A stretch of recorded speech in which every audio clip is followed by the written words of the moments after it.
Assalamualaikum warahmatullahi wabarakatuh. Alhamdulillah, alhamdulillahi rabbil alamin. Wassalatu wassalamu ala asyrafil anbiya'i wal mursalin, nabiyyina Muhammadin wa ala alihi wa sahbihi wa man tabi'ahum bi ihsanin ila yaumiddin.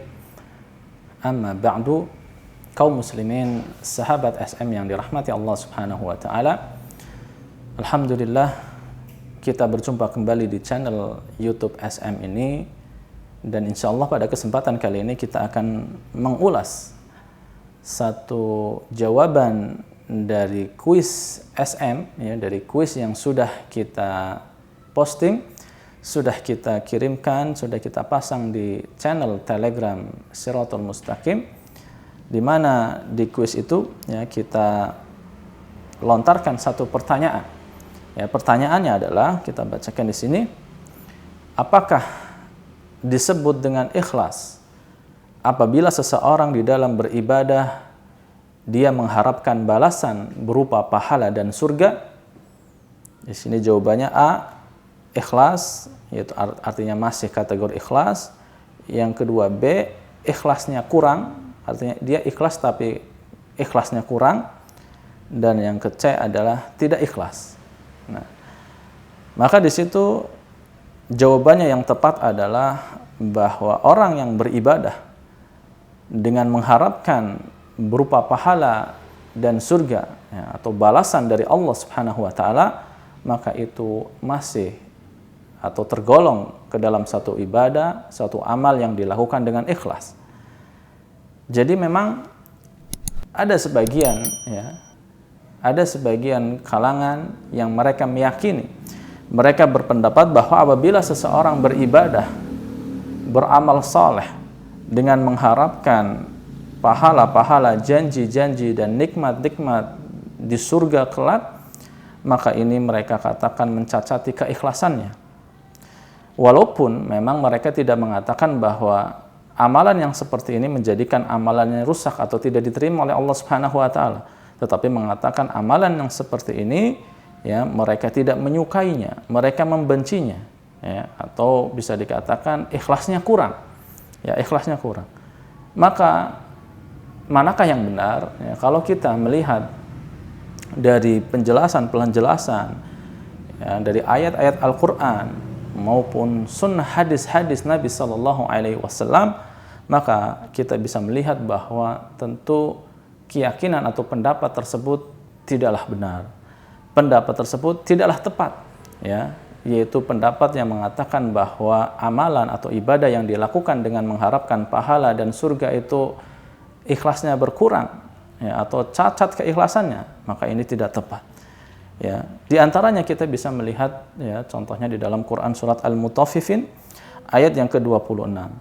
Ya, di mana setelah Allah Subhanahu wa taala menceritakan, ya, menyebutkan berbagai kenikmatan yang ada di surga, kemudian Allah Subhanahu wa taala berfirman, wa fi dzalika falyatanafasil mutanafisun. Dan untuk yang demikian itulah, yaitu untuk kenikmatan yang ada di surga, falyatanafasil mutanafisun, hendaknya orang-orang itu berlomba-lomba. Jadi dari ayat ini kita bisa mendapatkan satu gambaran, satu penjelasan bahwasanya justru Allah sendirilah yang menghendaki kita untuk berlomba-lomba mengharapkan kenikmatan surga. Dengan kata lain, Allah memberikan kepada kita satu motivasi yang hendaknya kita tanamkan di dalam hati kita ketika kita beramal, ketika kita beribadah kepada Allah Subhanahu wa taala. Yaitu Allah Subhanahu wa taala menghendaki kita ketika beribadah karena ada motivasi mengharapkan kenikmatan surga, yang mana itu adalah pemberian dari Allah Subhanahu wa taala. Maka tidak mungkin Allah Subhanahu wa taala menyuruh kita untuk berlomba-lomba pada hal-hal yang kurang utama, pada hal-hal yang kurang afdol, ya. Justru adanya perintah untuk berlomba-lomba mengharapkan surga, ini menunjukkan bahwasanya hal ini adalah hal yang utama untuk dilakukan oleh seorang hamba, yaitu dia beribadah dengan adanya motivasi, harapan, balasan dan kenikmatan nanti di surga kelak. Ya, ini dalam Quran surat Al-Mutaffifin ayat yang ke-20 26. Ya, ini menunjukkan motivasi amal itu ya di dalam beribadah itu bisa meningkatkan derajat amal saleh itu sendiri. Ya, bisa meningkatkan keutamaan amal saleh itu. Dan banyak juga di antaranya di dalam hadis-hadis juga yang menunjukkan bahwasanya ketika ada motivasi pengharapan balasan dalam suatu amal, justru ini meningkatkan, memperbesar nilai amal itu sendiri, bukan malah menurunkan.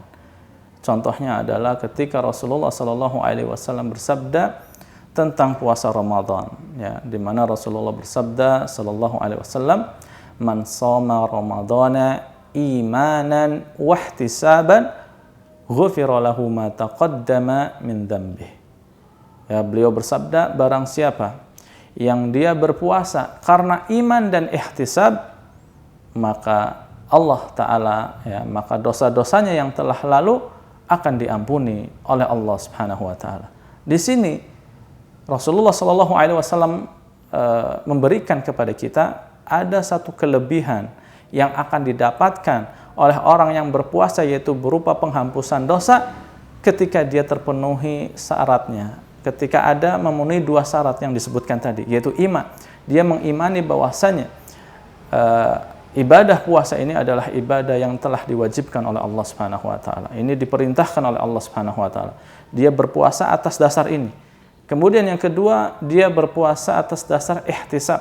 Apa itu ihtisab? Ihtisab itu adalah mengharapkan balasan, mengharapkan pahala, mengharapkan janji-janji balasan yang diberikan oleh Allah Subhanahu wa Ta'ala. Nah, ketika dia berpuasa karena iman dan ihtisab ini, mengharapkan ini, maka dia akan mendapatkan bonus yang disebutkan di dalam hadis ini, yaitu dosa-dosanya akan diampuni oleh Allah Subhanahu wa Ta'ala. Ini pun menunjukkan bagaimana ihtisab, mengharapkan balasan dari Allah Subhanahu wa Ta'ala, itu menambah nilai amal, bukan mengurangi.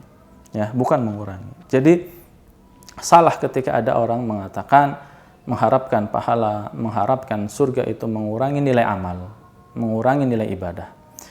Juga kalau kita melihat di dalam hadis yang lain, ya, disebutkan bahwasanya bahkan Rasulullah SAW sendiri pun, ya, beliau itu mengharapkan surga, ya, sebagaimana dalam suatu hadis, yaitu yang diriwayatkan oleh Imam Muslim, ya, tentang anjuran berdoa ketika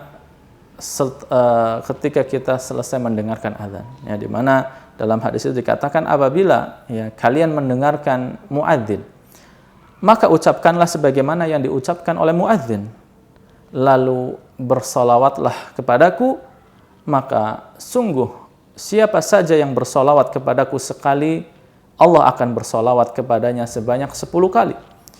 Kemudian beliau bersabda, "Tsumma salullaha liya al-wasilah."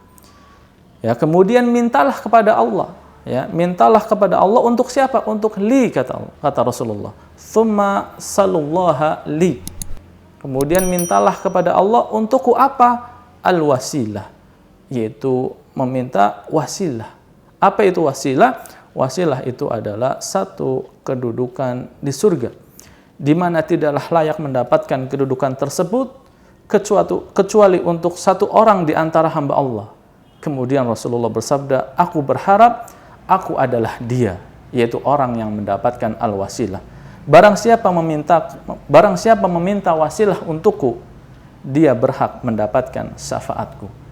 Jadi ini menggambarkan bagaimana Rasulullah SAW juga menghendaki satu tempat khusus, kenikmatan khusus di surga yang disebut dengan al-wasilah. Ini menunjukkan bagaimana mengharapkan surga itu bukan sesuatu yang tercela. Ya, jadi ketika kita beribadah kepada Allah, mengharapkan surga, menginginkan istana di surga, menginginkan bidadari di surga, menginginkan seluruh kenikmatan-kenikmatan yang Allah Subhanahu wa Ta'ala gambarkan di surga, maka ini tidak sama sekali mencederai amal kita, tidak sama sekali menurunkan nilai ibadah kita, bahkan justru itu sesungguhnya menambah nilai daripada ibadah yang kita lakukan. Jadi kesimpulannya, ikhwah fillah, sahabat SM kaum muslimin yang dirahmati Allah Subhanahu wa Ta'ala, ketika kita beribadah mengharapkan pahala dan surga, maka itulah ikhlas. Itulah hakikat ikhlas. Itulah ikhlas. Bukan malah menurunkan ikhlas itu sendiri. Demikian mungkin yang bisa kita sampaikan pada kesempatan kali ini. Semoga bermanfaat dan bisa memotivasi kita untuk senantiasa beribadah, beramal saleh kepada Allah Subhanahu wa taala, ikhlas karena Allah Subhanahu wa taala. Nantikan kuis-kuis SM berikutnya di channel Telegram Shirathul Mustaqim di alamat mungkin nanti akan ditampilkan di video ini ya, dilihat alamatnya itu, bisa masuk ke channel tersebut dan insya Allah akan ada kuis-kuis SM berikutnya untuk menambah wawasan bagi sahabat SM sekalian. Demikian kurang lebihnya, mohon maaf. Subhanakallahumma wa bihamdika asyhadu an la ilaha illa anta astaghfiruka wa atubu ilaik. Wassalamualaikum warahmatullahi wabarakatuh.